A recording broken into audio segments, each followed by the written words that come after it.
La tormenta perfecta. El mundo actualmente se encuentra convulsionado por las señales de un fin eminente. Dolor, sufrimiento, guerras, plagas, incendios, violencia, desastres naturales, decadencia moral, muerte. La historia de la humanidad está alineándose para su fin. Vivimos en la víspera del mejor acontecimiento de la historia de este planeta, la venida de nuestro glorioso Salvador. Sodoma y Gomorra no son solo historia, ya hemos superado su maldad. Así que, querido, no es casualidad su presencia física o virtual en este lugar, puesto que nadie puede venir a Jesús si el Padre que lo envió no lo llamare. El Señor está tocando la puerta de su corazón y lo invita a cenar con Él. Conocer el Evangelio es una inmensa bendición, pero este acontecimiento también lo hace responsable por su vida y por su testimonio, así como por compartir esta buena noticia a sus seres queridos, conocidos y a todos aquellos a quienes pueda alcanzar. Repentinamente el lazo vendrá sobre todos los que habitan sobre la faz de la tierra.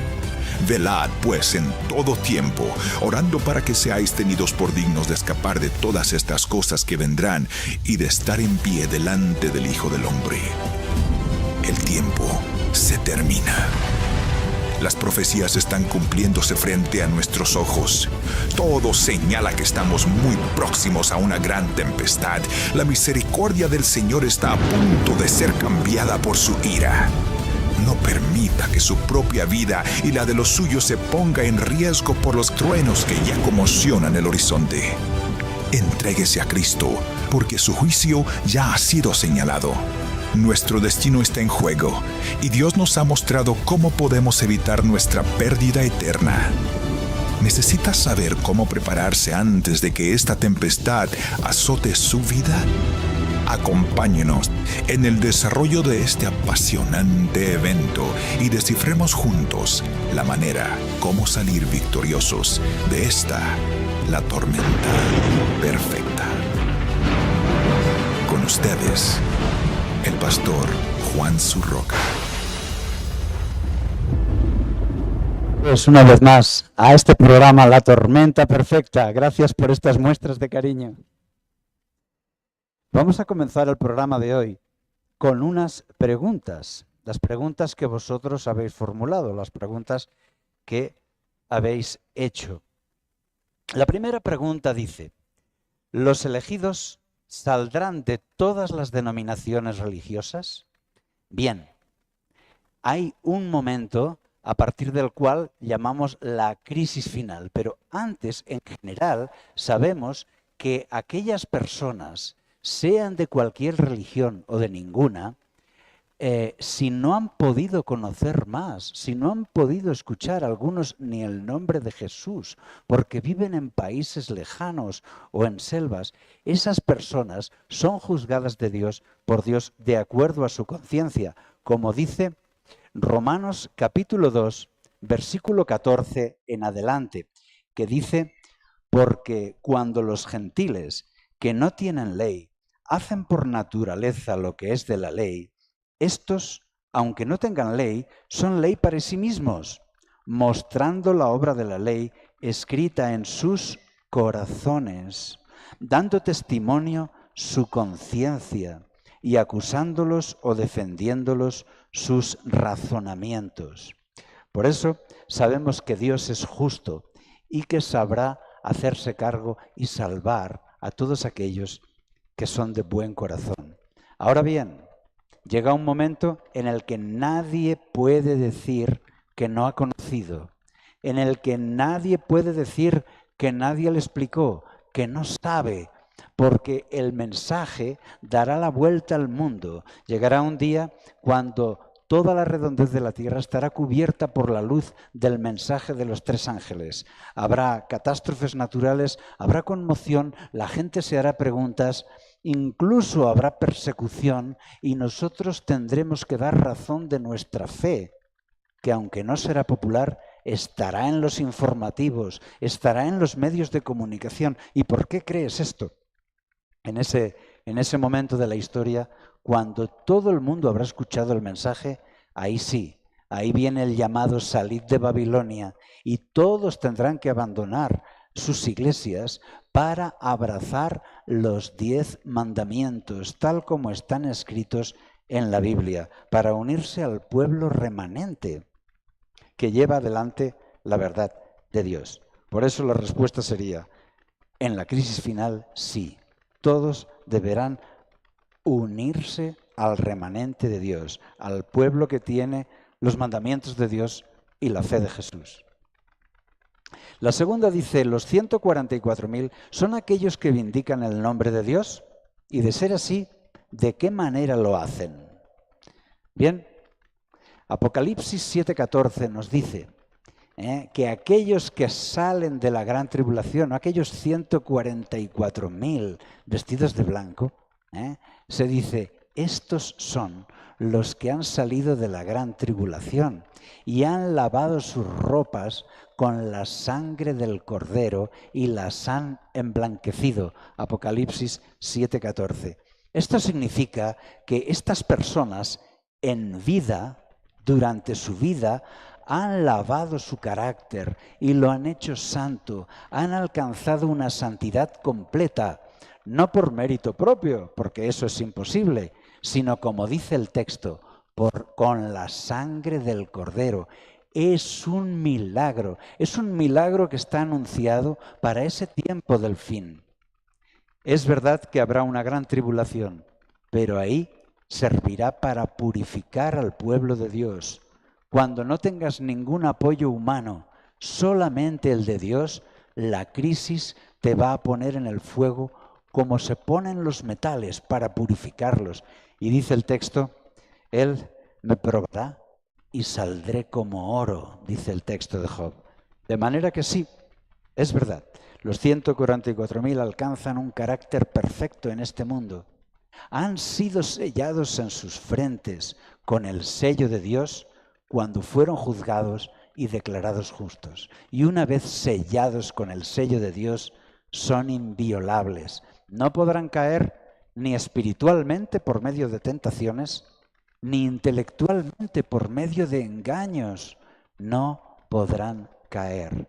Son un pueblo especial, único en la historia, descrito en las Escrituras. Cuando se cumple la profecía de Apocalipsis 22:11, el que es justo, siga siendo justo.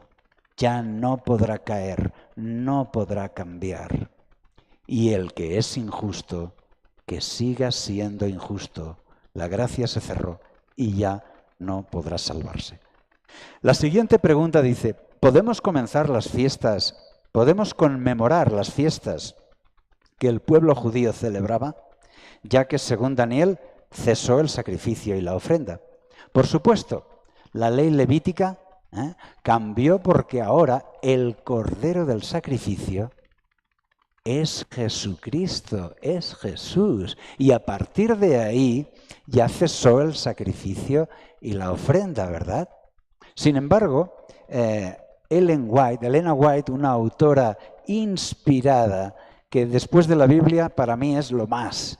Bien, pues ella escribió palabras muy acertadas que dicen que si celebráramos las fiestas del pueblo judío, sería algo didáctico y muy bonito, algo inspirador. De manera que ya no es una ley como era en la ley mosaica, ya no estamos obligados a hacerlo. Sin embargo, me gustaría a mí, sobre todo, la fiesta de los tabernáculos. Porque tienen su mensaje estas fiestas, Las primicias, la ofrenda a Dios, ¿verdad?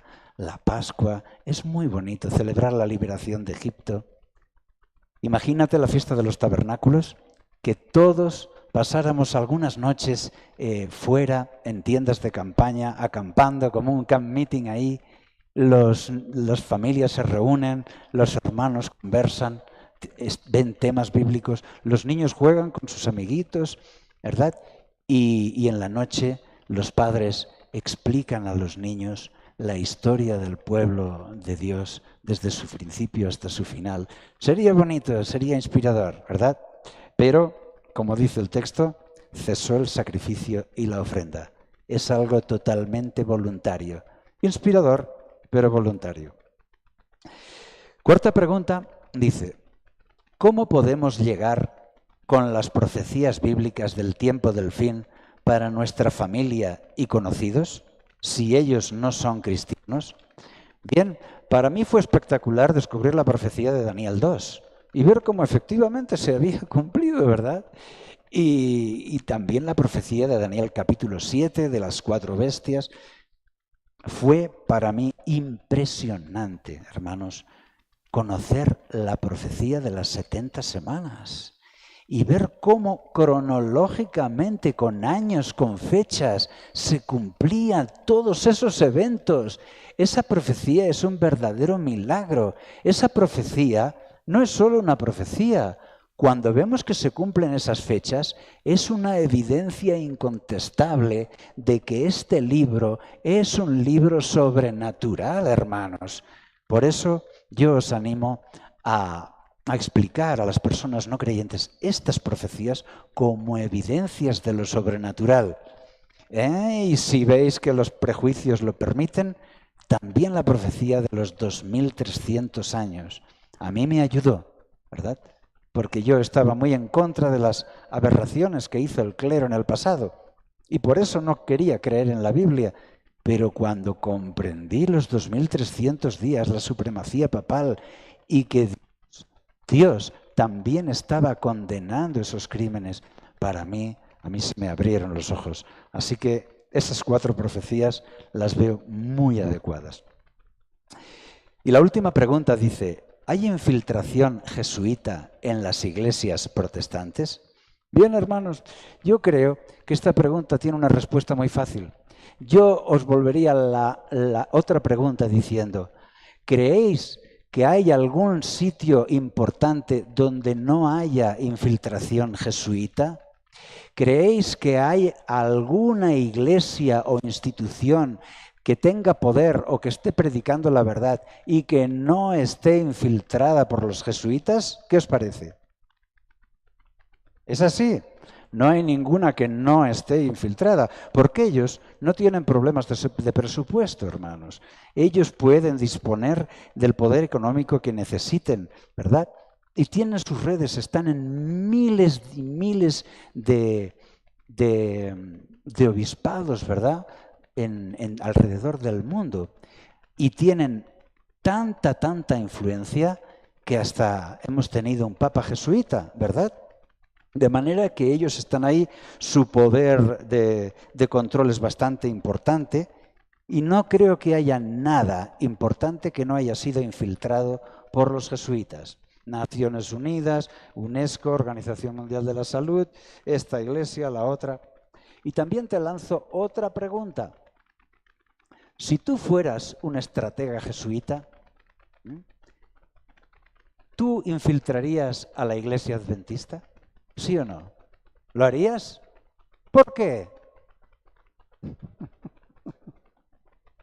Porque la iglesia adventista les quita la máscara. La iglesia adventista explica quién es quién en el mundo religioso de hoy.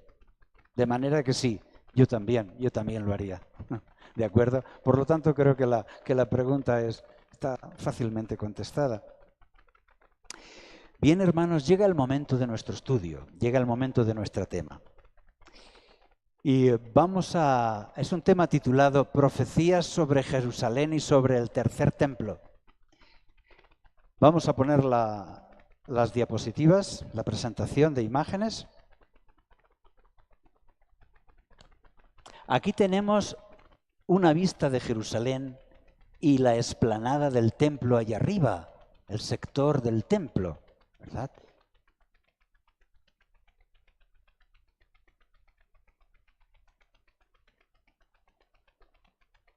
Aquí tenemos otra vista, una vista aérea, y podéis ver esa cúpula dorada, ¿verdad? Esa cúpula dorada es el domo de la roca. Ahí dentro es una mezquita que tiene dentro una roca. Ahí hay una roca muy especial en la historia. Este no es un lugar cualquiera, hermanos. Este es quizá el lugar más sagrado del mundo. además para 3 religiones, sagrado para cristianos, musulmanes y judíos. Porque esa roca que hay ahí es aquella roca en la cual Abraham puso a su hijo Isaac para sacrificarlo. Un lugar especial, ¿verdad? Luego, sobre esa roca, Salomón edificó el templo. ¿Esto? Ahí podéis ver, están nombrados el Domo de la Roca, y ese otro edificio más a la izquierda es la mezquita de Al-Aqsa. Fue la sede de los templarios. Y bueno, es un lugar también considerado sagrado por el Islam porque ellos creen que el profeta Mahoma, desde esa roca, ascendió a los cielos. Es algo que no está totalmente comprobado ni escrito en la antigüedad. Simplemente que se dice que Mahoma huyó a la mezquita más lejana de la Meca, de Arabia. Y entonces con el tiempo vieron que esta era la mezquita más lejana. Y pensaron, pues esta tuvo que ser, ¿de acuerdo? Simplemente esta tuvo que ser. Y le nombraron la mezquita más lejana, en nombre Al-Aqsa. La mezquita de Al-Aqsa la tenéis ahí. En la Edad Media fue la sede de la Orden de los Templarios, que desde ahí cuidaban el lugar donde había estado el templo de Salomón. Allí Salomón edificó el templo de Dios, ¿verdad?, que fue destruido por Nabucodonosor.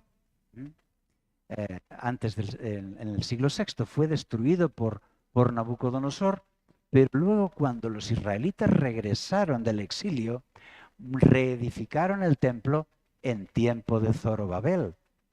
Fue el segundo templo que fue destruido por los romanos. Ese segundo templo fue ampliado y magnificado por el rey Herodes, de forma que los judíos estaban orgullosos. ¿Recordáis cómo le mostraban a Jesús los edificios del templo? Y él dijo, de cierto os digo que no quedará aquí piedra sobre piedra. Y efectivamente, en el año 70 llegaron los romanos y destruyeron completamente ese templo. La roca sigue ahí.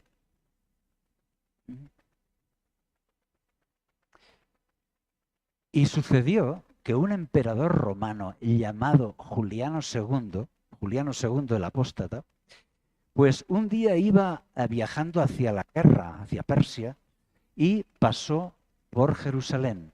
Y viendo las ruinas del templo, decidió reconstruir el templo. Pero, curiosamente, no fue posible. Se hizo un presupuesto, se pusieron a trabajar, pero un historiador llamado Amiano Marcelino escribió: impulsaba vigorosamente los trabajos cuando de repente hubo una formidable erupción de bolas de fuego que brotaban una tras otra de los mismos cimientos del edificio. Hizo el lugar inaccesible a los trabajadores, después de haber muerto muchos de ellos, y renovándose el prodigio, siempre que volvían al trabajo, fue necesario renunciar a la empresa. Interesante, ¿verdad? Ese hubiera sido el tercer templo. Sin embargo, hubo que renunciar a la empresa. ¿Qué sucedió ahí? ¿Que salieran bolas de fuego de los cimientos? Se cree que fue una erupción de gas inflamable, ¿verdad? Pero los cristianos de aquella época interpretaron que Dios les estaba castigando por volver a edificar un templo judío después de que el Cordero de Dios ya había sacrificado y no hace falta más sacrificios. Para los judíos, ¿qué es este lugar para los judíos? Bien, ellos creen que ahí se va a cumplir las palabras de Éxodo 25:8, que dicen: harán un santuario para mí y yo habitaré en medio de ellos. De manera que estas son las palabras que le dijo Dios a Moisés. Y ellos piensan que si ahora vuelven a hacer el santuario, Dios habitará de nuevo en medio de ellos. Por lo tanto, muchos judíos hoy están decididos a reconstruir el tercer templo. Y hay un gran entusiasmo. Están muy animados para hacerlo. Pero esas palabras eran para edificar el santuario, reconstruir el santuario. Hay que decir que no todos los judíos son partidarios de esto, porque algunos judíos ortodoxos creen que cuando venga el Mesías, entonces él levantará el tercer templo. Y otros creen que el tercer templo descenderá del cielo, porque Yahvé lo colocará otra vez en donde estaba. Interesante, ¿verdad? Sin embargo, los partidarios de construir el tercer templo tienen mucho poder en la política y están apoyados por grandes poderes económicos, tanto judíos como de los protestantes, que aportan muchos fondos y mucha influencia para conseguir que se levante el tercer templo en Jerusalén. Adolfo Reutemann, este hombre no es cualquiera. Este hombre es el custodio de los escritos de Qumran, los escritos del Mar Muerto. Adolfo Reutemann es el director máximo responsable del Museo del Libro de Jerusalén y es arqueólogo y experto en religiones comparadas. Y él cuenta que cuando fueron allá los soldados y conquistaron Israel en 1947, entonces se inició el Estado de Israel y Ben Gurión no le llamaba Israel, le llamaba el tercer templo, le llamaban el tercer templo y querían reconstruir el tercer templo, pero eso no fue posible. No fue posible porque el lugar de la explanada del templo está en poder de la autoridad palestina y no de la autoridad judía. Entonces, él cuenta de que hay ese interés y mucha financiación exterior, sobre todo norteamericana, para conseguir que el tercer templo sea construido. Y claro, la gran pregunta es, ¿cómo sucederá eso? Porque los musulmanes no quieren que nadie toque la mezquita de Al-Aqsa ni el Domo de la Roca. Pero los judíos hoy, y los rabinos y las autoridades, consideran que es el paso previo, el haber ocupado ese territorio y haber constituido el Estado de Israel, es el paso previo a construir el tercer templo. Aseguran que el hecho de que ahora existe un Estado de Israel tiene un objetivo supremo, edificar el tercer templo y que venga el Mesías.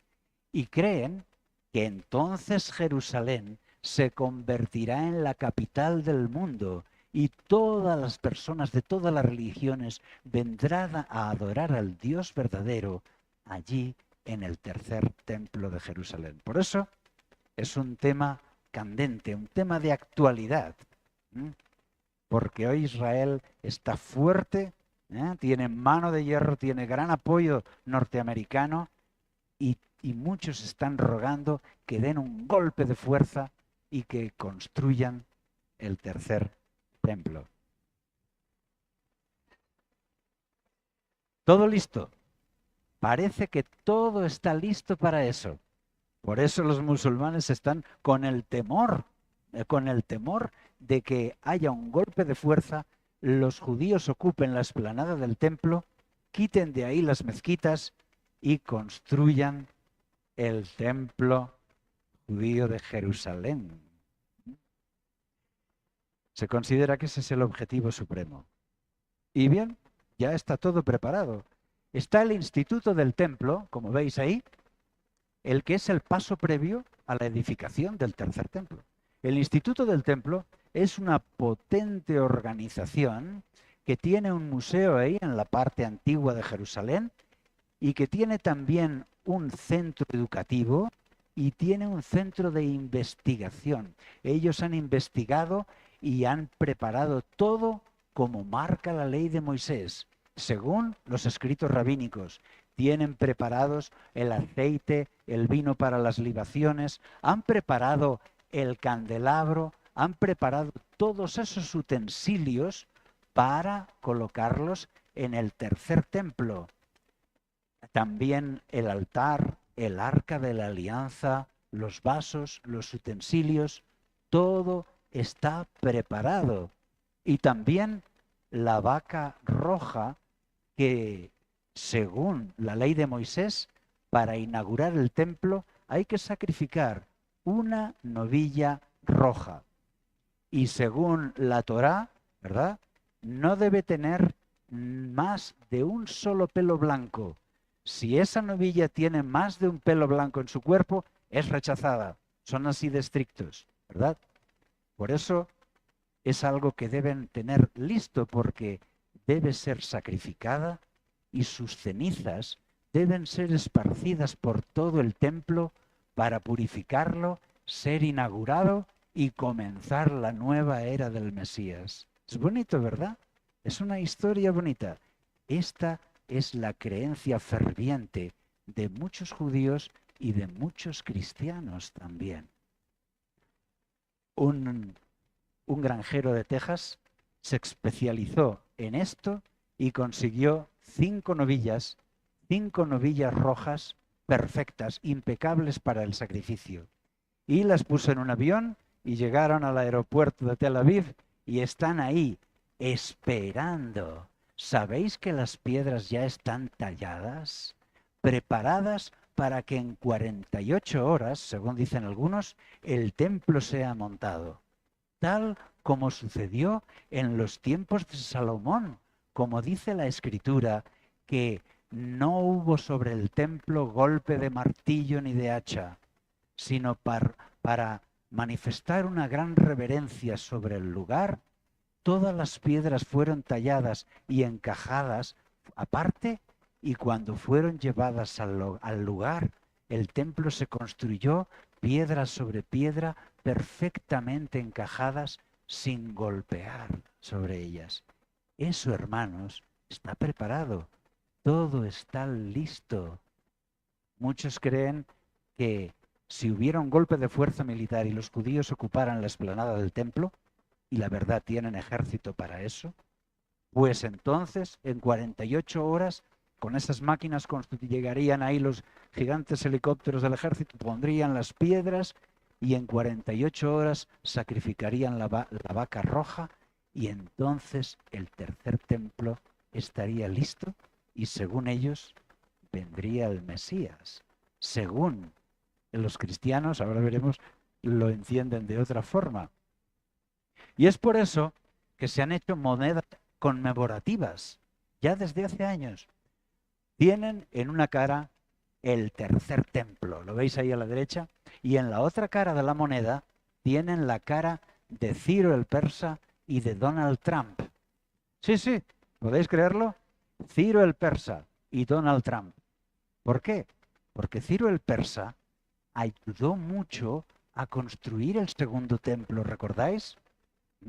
Él dio permiso y dio presupuesto, dio libertad para que los judíos pudieran construir el templo.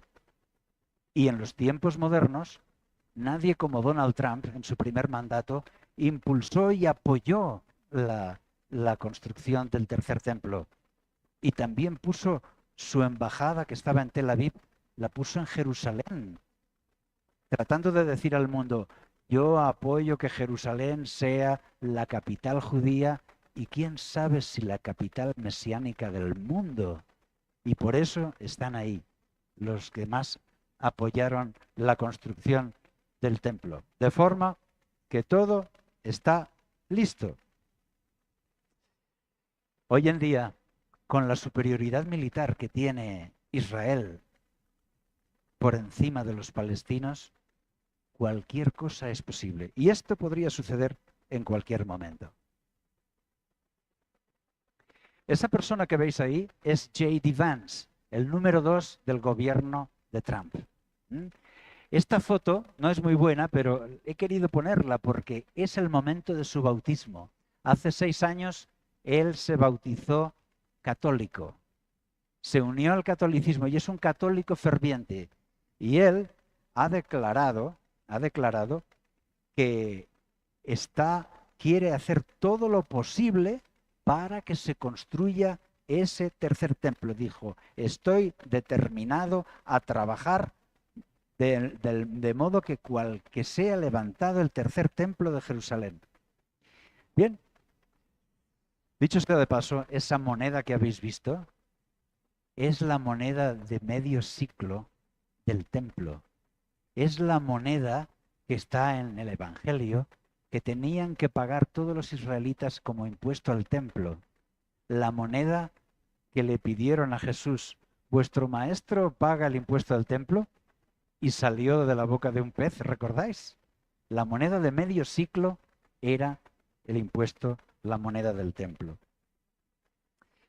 Bien, hermanos, ¿y el Vaticano qué piensa de esto? Hay muchos clérigos importantes que se han manifestado de que también quieren que se construya el tercer templo, según ellos, para trasladar el Vaticano a Jerusalén y que sea el centro ecuménico mundial, capital del mundo. Qué interesante, ¿eh? De manera que tenemos a los judíos completamente unidos en esto a los católicos. Ahora bien, para los musulmanes, esa roca es el tercer lugar más sagrado del mundo, hermanos. El primero es la Meca, el segundo Medina y el tercero es este, por las razones que os he dicho. Ahí, bajo esa cúpula, está esa roca sagrada. Parece el centro religioso, ¿no?, para las religiones del libro. Sin embargo, el gobierno militar británico, en 1918, que gobernaba ese lugar, entregó la autoridad de ese lugar al muftí. Es el gobernante de los lugares sagrados musulmanes. De manera que el muftí ha dicho, los judíos quieren destruir la mezquita de Al-Aqsa y construir su templo. Y hay gran tensión. De manera que ahora la explanada del templo y el domo de la roca son un símbolo de la resistencia de los musulmanes. Quieren resistir ahí y que los judíos no entren. Por eso Al-Aqsa ha sido el nombre de una intifada, de una guerra santa, y es también el nombre de un grupo de terroristas musulmanes, militantes que se llaman Mártires de Al-Aqsa, Brigada de los Mártires de Al-Aqsa. Y para los cristianos, muchos grupos protestantes creen hoy que hay que construir el tercer templo, porque creen que el Mesías se va a sentar ahí, en el templo de Dios, y entonces el capítulo siguiente es el regreso de Cristo en gloria y majestad. Entonces, para que eso se cumpla, quieren que se construya el tercer templo. Y es por eso que veis tanto apoyo a la construcción del tercer templo y tanto apoyo a Israel. ¿No te has preguntado por qué Estados Unidos apoya tanto a Israel? ¿Por qué tienen tantos apoyos? ¿Por qué Rusia tiene ya 17 o 18 paquetes de sanciones por invadir y Israel no tiene ninguno por el mismo delito? Por el mismo, hermanos. ¿Por qué? Pues porque creen que es un deber sagrado proteger ese lugar y construir el tercer templo. Bien, ¿por qué lo creen? Bueno, hay algunos textos bíblicos que ellos utilizan. Por ejemplo, Daniel 9:27. A la mitad de la semana hará cesar el sacrificio y la ofrenda. Los dispensacionalistas cogen las 70 semanas y toman la última semana, la semana 70, y la llevan al final de los tiempos. La sacan de la profecía, la cortan y la llevan al final de los tiempos. Y dicen que a la mitad de la semana, en la crisis final, a la mitad de la semana, hará cesar el sacrificio y la ofrenda que se estará realizando en el templo de Jerusalén. Es así como piensan ellos. Ellos creen que todas las naciones irán a adorar allí, por lo tanto tratan de apoyar. Y hay fundaciones regentadas por millonarios que están dando fondos y todo apoyo posible. Incluso os digo que hubo un ataque terrorista. Judíos extremistas entraron con explosivos en la explanada del templo. Querían volar por los aires el domo de la roca para que quedase la explanada libre para el templo, pero les agarraron. La autoridad palestina les agarró y les metieron en la cárcel. ¿Sabéis quién les pagó los abogados? Y presionó hasta que los sacó de la cárcel. ¿Sabéis quién lo hizo? Estas fundaciones protestantes pro templo. ¿Podéis creerlo? Y ahora aquellos activistas son líderes activistas pro templo. Vivimos en un mundo convulso, hermanos, y esto es actualidad. ¿Se construirá el tercer templo? ¿Sucederá esto? Han encontrado otros grupos terroristas que tratan de hacerlo, pero están ahí vigilando para que no destruyan esas mezquitas. Y mientras tanto, fundaciones millonarias apoyan con agentes, con abogados, con dinero, con financiación. Todo está listo. ¿Quién sabe si pronto vamos a ver levantado el tercer templo de Jerusalén ahí, verdad? Es muy interesante. Pero bueno, ahí están los textos. Y estos textos son, podríamos decir, verdaderos. Nos están diciendo esto, porque Daniel 9:27 lo que dice es que a la mitad de la semana hará cesar Jesús el sacrificio. Al morir en la cruz, hizo cesar el sacrificio y la ofrenda. Y Mateo 24, que es el siguiente versículo, Mateo 24:15, ¿verdad? Dice, por tanto, cuando veáis la abominación de la desolación de que habló el profeta Daniel, colocada en el lugar santo, entonces los que estén en Judá huyan a los montes. Y ellos dicen, ¿ves? La abominación colocada en el lugar santo. Eso quiere decir que el anticristo, que es la abominación, estará colocado en el lugar santo, en el templo de Jerusalén. Así lo enseñan ellos, hermanos. Pero el texto no dice eso. ¿Qué es el lugar santo? Alrededor de Jerusalén venían los vendedores y ponían mercaditos. Y en sábado también los ponían. ¿Por qué? Porque estaba fuera de la ciudad. Entonces, molestos con eso, el Sanedrín decretó que toda esa zona grande alrededor de la ciudad, a donde alcanza la vista, era lugar santo, tan santo como la ciudad misma. Por eso ahora estaba prohibido comerciar en sábado en la ciudad y también en el lugar santo. Y un día en ese lugar santo se clavaron los estandartes del ejército de Roma. Todos aquellos dioses, el sol brillante, el águila, el escudo con el rostro del emperador, que también era un dios, aquellos dioses paganos clavados ahí en el lugar santo. Y ese fue el cumplimiento. Los cristianos entendieron, cuando veáis la abominación en el lugar santo, huid. De manera que cuando el ejército se retiró, los cristianos que habían entendido el versículo se fueron, ¿verdad? Y salvaron sus vidas. Cuando Roma volvió, ya nadie se salvó, ¿de acuerdo? Pero los cristianos se salvaron. Ningún cristiano murió porque recordaban y entendieron estas palabras. Estas palabras no hablan de un tercer templo en el día final. Y el último versículo que ellos utilizan es 2 de Tesalonicenses, capítulo 2, versículo 4, que dice, 2:4, ahí está, que dice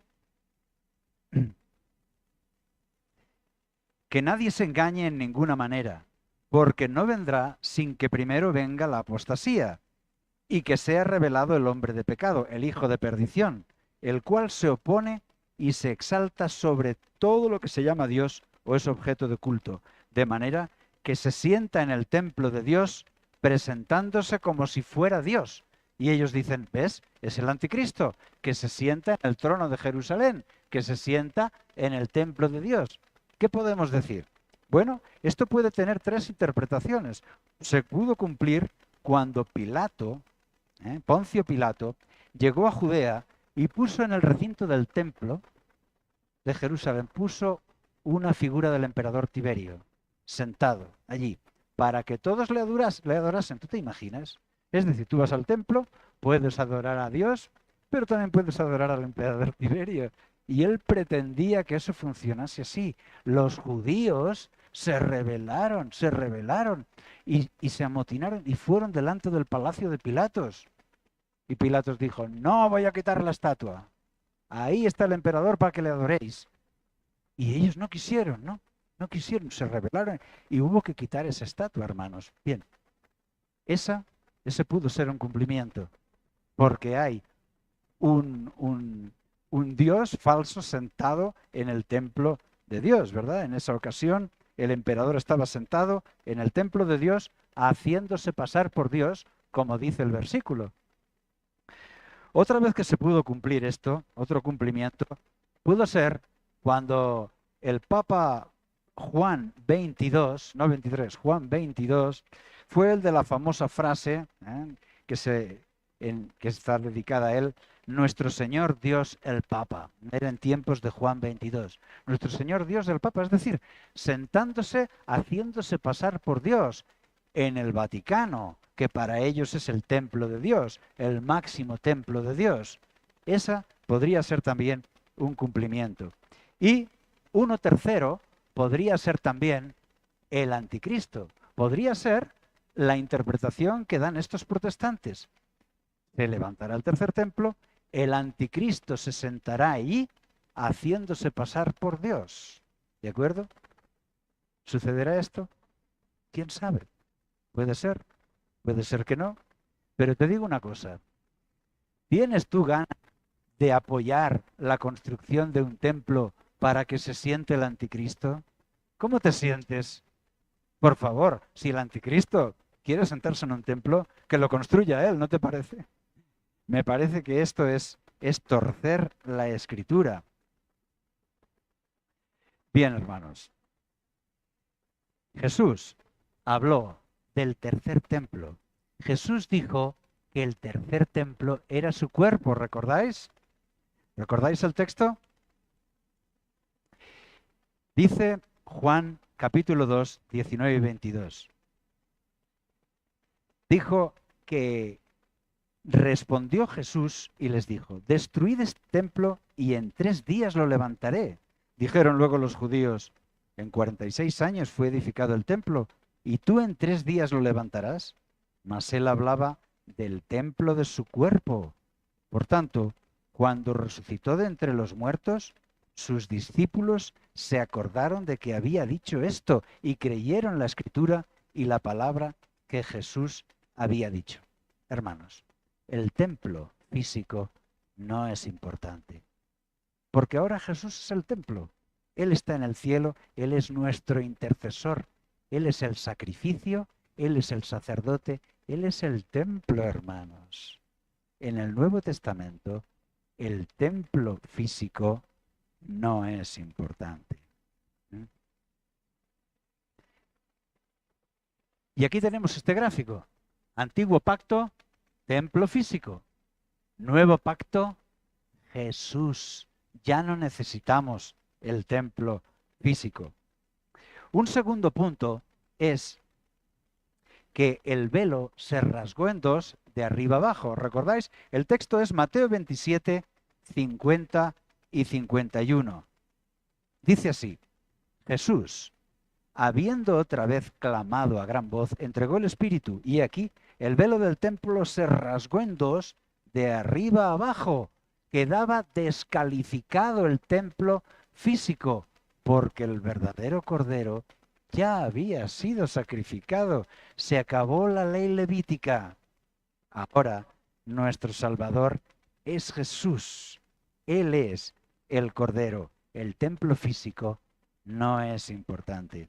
Otro tercer punto es Lucas 22:20, que nos dice, después de haber cenado, tomó la copa diciendo, esta copa es el nuevo pacto en mi sangre, que por vosotros se derrama. Ya no más sangre de animales, ahora el nuevo pacto es en la sangre de Jesús. ¿Por qué razón un protestante, un cristiano, debería querer volver a los sacrificios y a los ritos del templo, cuando en el nuevo pacto lo tenemos en la sangre de Cristo? El templo físico no es importante. Y como sabes, Jesús al morir en la cruz dijo, consumado es, todo se ha cumplido. Ya todos los sacrificios, todos los corderos, todos los ritos se han cumplido. El Salvador ha dado su vida por nosotros. Y bueno, por eso sabemos que el templo en el nuevo pacto no es importante. El templo en el nuevo pacto, ¿cuál es? Es el templo del cielo, es el santuario del cielo. Vamos a ir adelante. Nos dice la Biblia que todos somos descendientes de Abraham. Si estáis en Cristo, sois descendientes de Abraham. Nos dice Gálatas 3:29. Y herederos de las promesas. Todos somos descendientes ahora de Abraham, según la Escritura. También 1 Corintios 12:13 nos dice, porque por un solo espíritu fuimos todos bautizados para formar un solo cuerpo, sean judíos o griegos. Un solo cuerpo. Los judíos, si se hacen cristianos y son salvados por Jesús, pues también tienen vida eterna. Un solo cuerpo, ¿verdad? Como dice la Escritura, de ambos pueblos hizo uno, derribando la pared intermediaria de separación para crear en sí mismo de los dos uno solo, un nuevo hombre. Ahora, nuestra esperanza está en el cielo, está en Cristo, pero no en el tercer templo de Jerusalén. Por eso dice Apocalipsis, dice, vi un cielo nuevo y una tierra nueva, porque el primer cielo y la primera tierra pasaron y el mar ya no existía más. Y dice el texto, y yo, Juan, vi la santa ciudad, la nueva Jerusalén, descender del cielo. Esa es la nueva Jerusalén. ¿Recordáis? Babilonia será ruinas eternas, pero Jerusalén será la ciudad eterna por siempre. Ahí deben estar puestos nuestros ojos, en la nueva Jerusalén, pero no en la Jerusalén terrenal. No. ¿Recordáis en la profecía de las 70 semanas? Cuando el profeta dijo claramente, 70 semanas están determinadas para tu pueblo y para tu santa ciudad, y no más. A partir de ahí, Dios acepta a todas las naciones de la tierra como su pueblo. Por eso en Israel tenemos que en el antiguo pacto, Israel físico, pero en el nuevo pacto tenemos que es la iglesia de Cristo. ¿Y Jerusalén? ¿Quién es Jerusalén? En el antiguo pacto, la Jerusalén terrenal, pero en el nuevo pacto, la nueva Jerusalén. Seguimos adelante. ¿Y el santuario en el cielo? El santuario en el cielo, que para nosotros es el verdadero templo, hermanos. Fijaros, tenemos Hebreos 9:11 que nos dice, pero estando presente Cristo, sumo sacerdote de los bienes venideros, por el más amplio y más perfecto tabernáculo, no hecho de manos, es decir, no de esta creación. ¿Seguimos? Tenemos aquí la enseñanza de que el santuario ahora está en el cielo, es el santuario celestial. Y es ahí donde Cristo está intercediendo por nosotros. Dice Hebreos 8, ahora bien, el punto principal de lo que venimos diciendo es que tenemos tal sumo sacerdote, el cual se sentó de la majestad de los cielos. ¿Dónde está ahora el sumo sacerdote?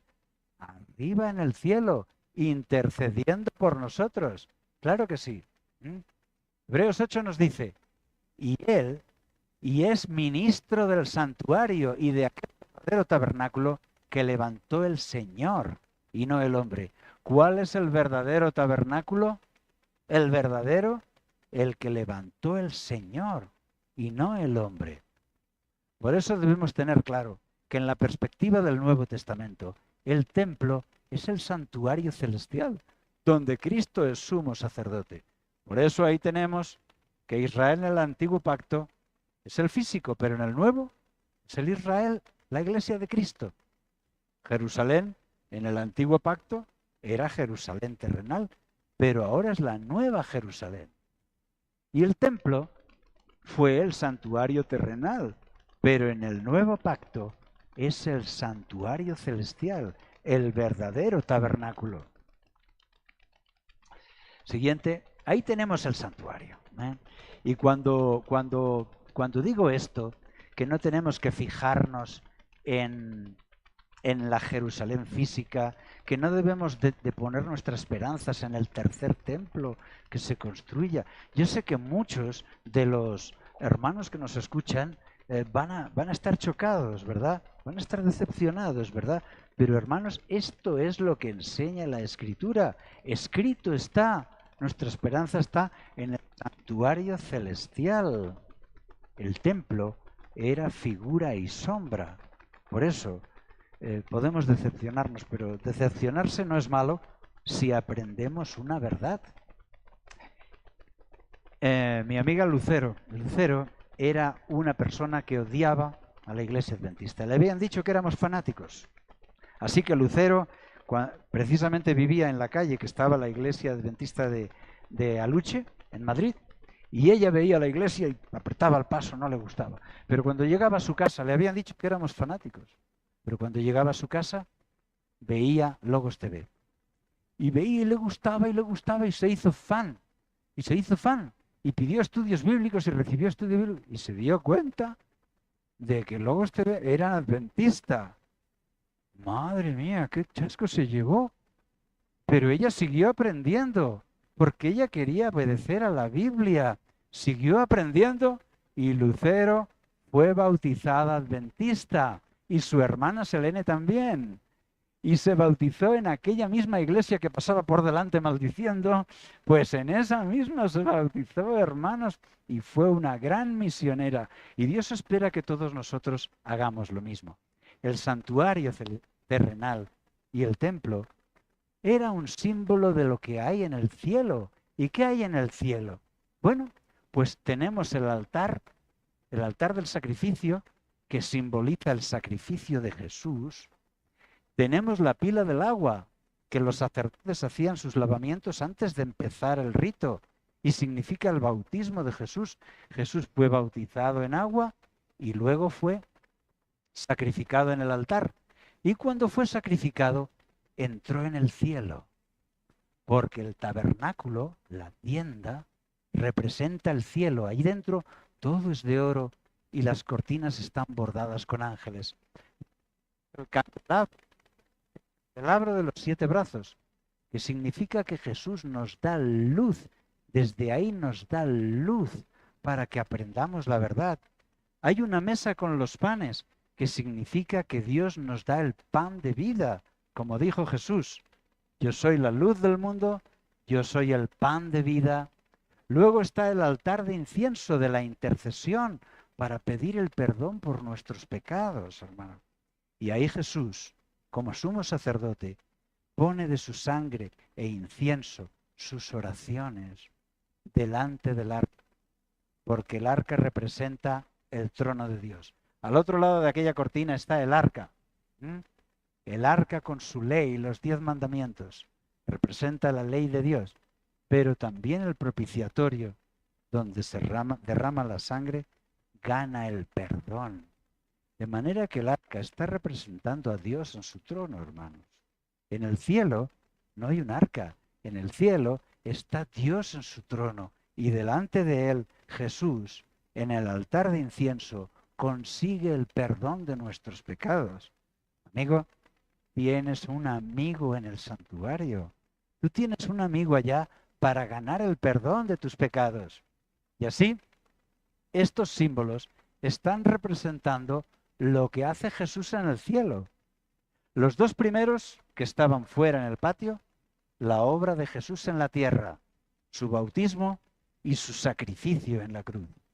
Pero luego, todas esas piezas de oro es lo que hace Jesús.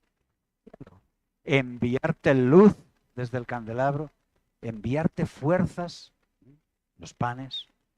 En el altar de incienso, pide el perdón de tus pecados ante Dios.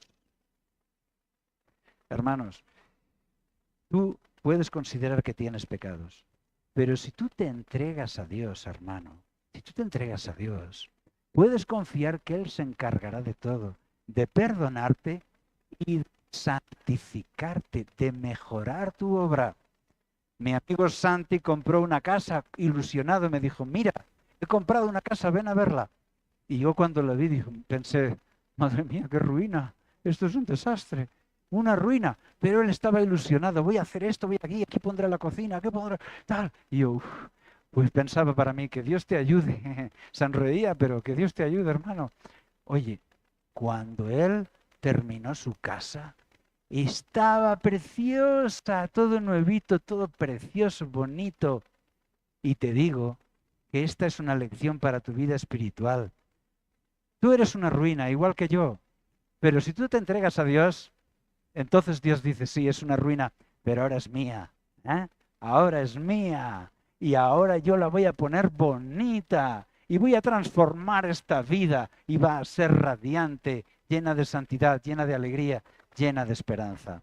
Si tú estás hoy aquí, has aterrizado y necesitas un nuevo comienzo, yo lanzo un llamado para que te acerques aquí adelante. Pon por favor la última imagen. Pon la última. Porque tenemos un amigo en el cielo. La última imagen de la presentación. Porque tenemos un sumo sacerdote allá que quiere perdonar tus pecados. Y lo que necesitas es que tú des un paso. Hay aquí alguien que quiere tomar la decisión de caminar hacia Jesús, de aprender más de la Biblia, de hacer un cambio en su vida. Si tú estás pensando eso, yo te digo, anímate,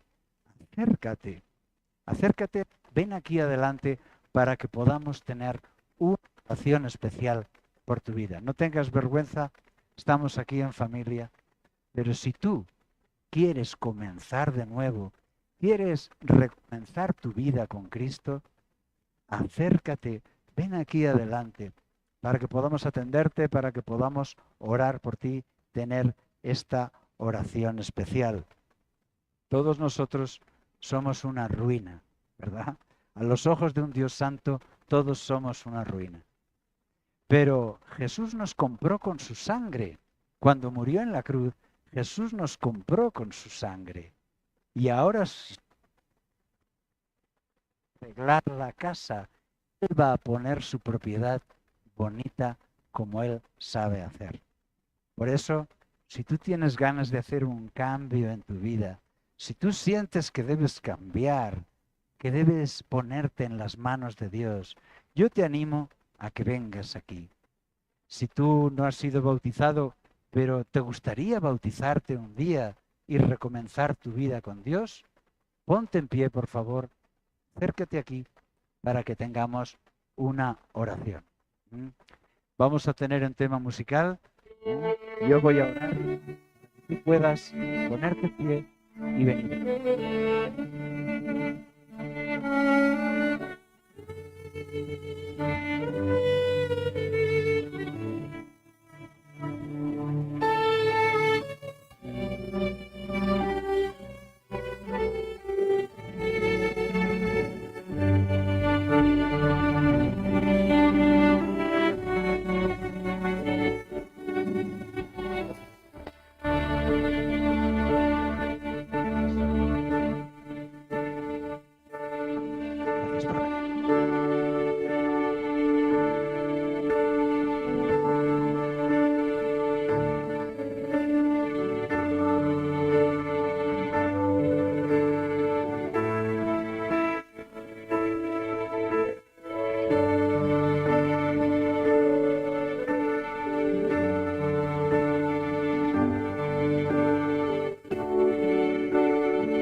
dar un nuevo comienzo a tu vida.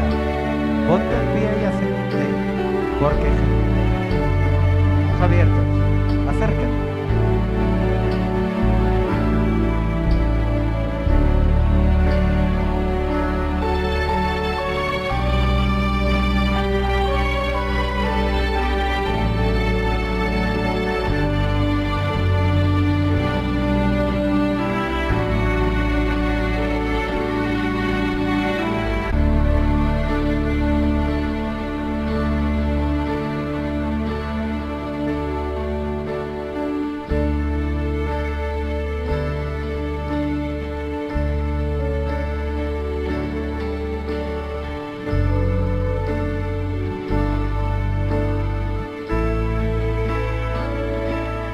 Si tú sientes, acércate, que la felicidad te está esperando de la mano del Señor.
Damos gracias a Dios por estas decisiones. Ahora vamos a tener una oración especial por vosotros, ¿de acuerdo?